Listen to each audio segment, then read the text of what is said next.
Going back to your, do you think promotion and relegation at the top tier could fix all of this?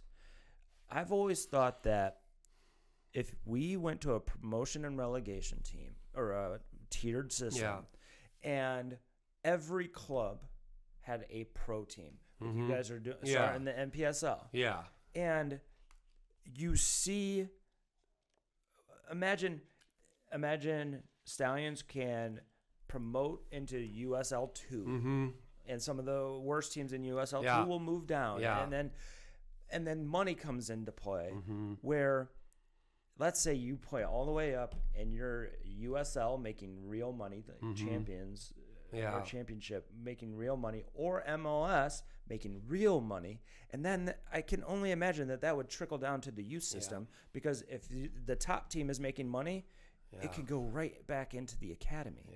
And that's how other countries. No, exactly. I always feel that not having promotion and relegation, why are you playing sports? That's my first thing. Why are the Buffalo Bisons playing sports? Right. I mean, what's the only thing they do is try to develop players so they can move on to major leagues. But it is about nothing. When you think about it, it's about nothing. They can't, if they win a championship, what's the reward for winning a championship? All right, get drunk at a bar one night with the whole team, and then that's it. Because it doesn't matter. You're not going to play in the major leagues. Right. You're also, if you're doing bad, nobody cares. The Sabres, all right? They have done very poor for the last, I don't know how long. There is no punishment. They get a top draft pick. They get a drop. They actually get a reward for being terrible. So that's not what the idea of sports is to me. Right. So I also think then what will change is that when you do that you will not have anymore that, people put their really nice little U12 boys team in the B division and win every game 8-0. Yep. No, I mean but next year you're playing in the top division. No ifs, ands, or buts. That's how it works. So that pyramid system, again, because you have promotion relegation, you're all going to play against equals. Yeah. So if you are on a weaker team, your games are still fun because you also play against weaker teams. So instead of winning one game 6-0 and losing the next game 8-0, you're now all playing 3-2 games, 5-4 games, 0-0 games. That could be really exciting. So, that helps too. Those types of things. But they're not, I don't see enough at the local level or the larger level to make soccer better. That's what I don't see. I don't know, for example, all right, you start your Buffalo Western New York League, okay? You start May 1st, whenever, okay? Why not look after 5 games? Okay, are there teams that are beating everyone 6-0, 8-0? Okay, you are now the rest of the season, you're going to play a division up. Yep. Okay, it's not a punishment. No, it's better for you to play in more competitive games. If there is a team that loses every game 8-0, just after 5 games say, hey, you know what, guys, you're going to change. And it's not that hard to change the schedules. I mean, come on. That is all goes in the computer. You put in the names, poof, there we are. Yep. All right, so that will make soccer better. Can you imagine if you would do that? Because that coach that wins every game 8-0 is going to be PO'd because we were going to win the championship. Right. Well, who cares? Nobody cares, okay? Except you, and that's about it. So how are they trying to make soccer better? Is there a connection with, the local soccer, Buffalo, Western New York, or New York State West, and high school soccer? Okay? Is there a connection? Are they helping each other out? Are they supporting each other? And then they will just say, well, that's not what we're here for. Well, it's a big picture. We're here to make soccer better. We're here to have that the kids have more fun playing soccer. Because that should always be the number one thing. Are they having fun playing soccer? Are kids staying? Are kids staying? Are they leaving soccer or are they staying? Or why are they leaving? Well, they're bored. They don't have fun. Yep. Okay, well, why don't you have fun? Ask them why they don't have fun. All right, we have to fix that, you know? Yep. And that's not happening enough. That's how I look at it. No, because it's about winning. It's about, I got to win with my U12 team. Nobody cares, buddy. Yep. Nobody cares. And then at the ECNL level, it's all about the recruitment. These kids are going to showcases at like 13 years old, 14 years old. It's like, why is a 2010 freshman boys team in Vegas right now?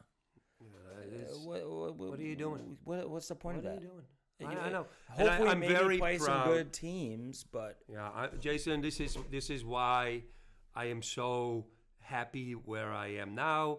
As you know, with the guys with Empire Buffalo Stallions, we still mention the name Empire sometimes because then people know who we are. Right. You know, and Empire, of course, has a fantastic name in youth soccer throughout America. So it's nice to still be attached to that a little bit. But why am I so happy there and feel good? And we're all like that.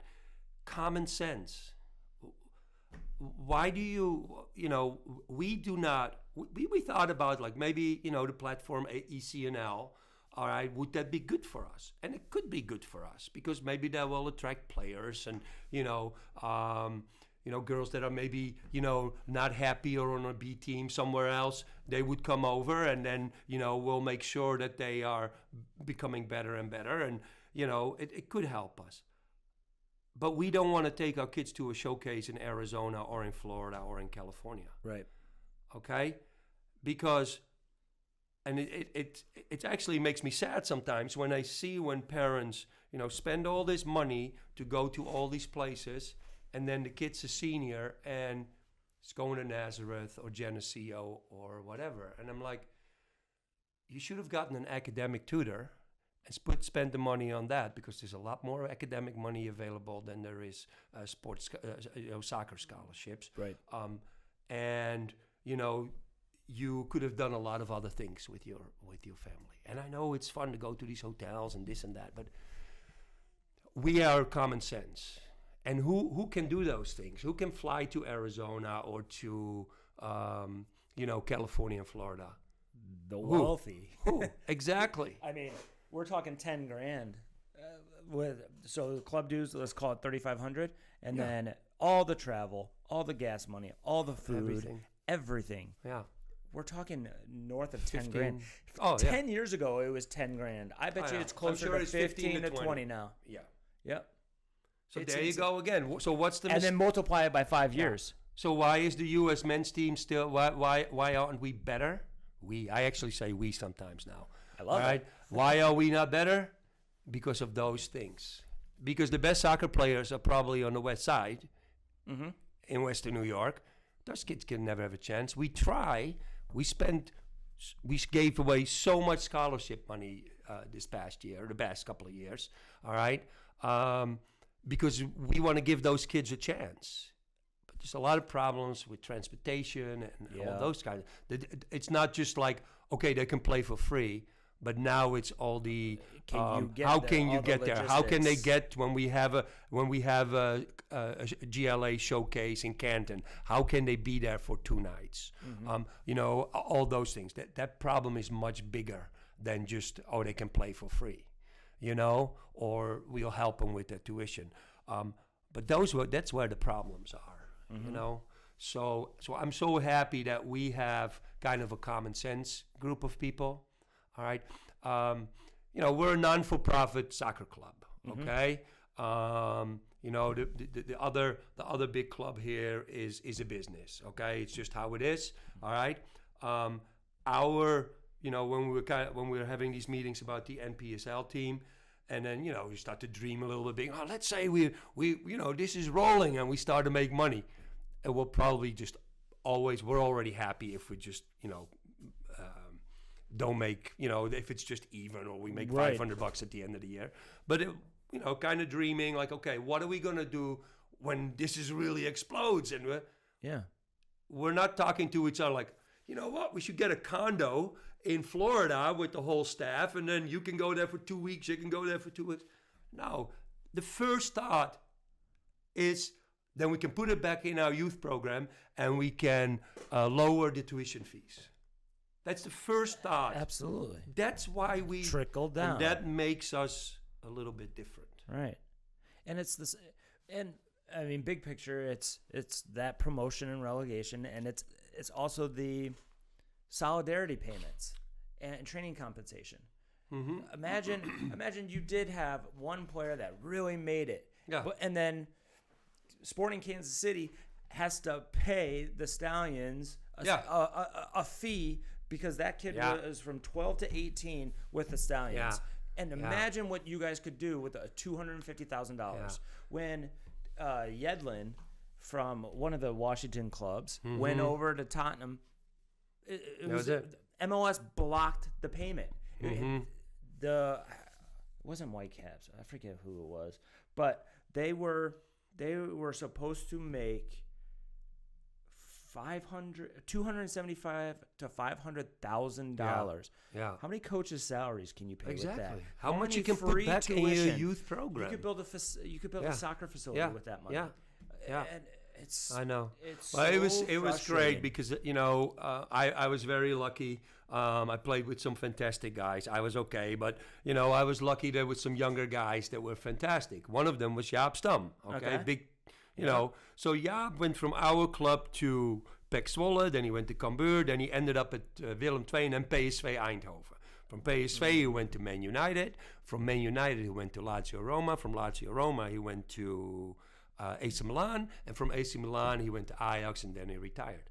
Every time he went to another club and signed a new contract, money, a percentage, went to my old soccer club. Yep. And they poured it all into the facility. They poured it into the youth program. Yep. And, it just came back. And because he played for the club for 10 years as a youth player from, age 7 to 17. Yep. So, of course, you need a reward for that. Why do the big guys get the money while we spend all our time with these kids? So I've had this conversation probably 20 times. What is making the kids love the game is really our only reward. Because and it's also our only job. It is. It is our only job is make him love the game. And the rest comes after that. But the number one thing is loving the game. Some clubs, they only care about where their kids are going to college. And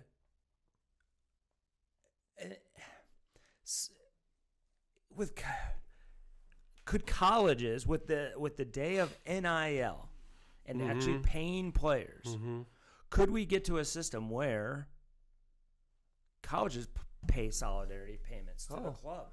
If I hear that American football players out from high school go to college, get paid millions of bucks. Yeah, of course there should be money going to the programs that they played for. I think so. Yeah, it's ridiculous. The compensation fee. The freshman quarterback that's going to the University of Michigan was paid $10 million. Okay. So put that money back in your high school. 5%. 5% of that $10 million. Yeah. Yeah. Exactly. Yeah. I hate soccer.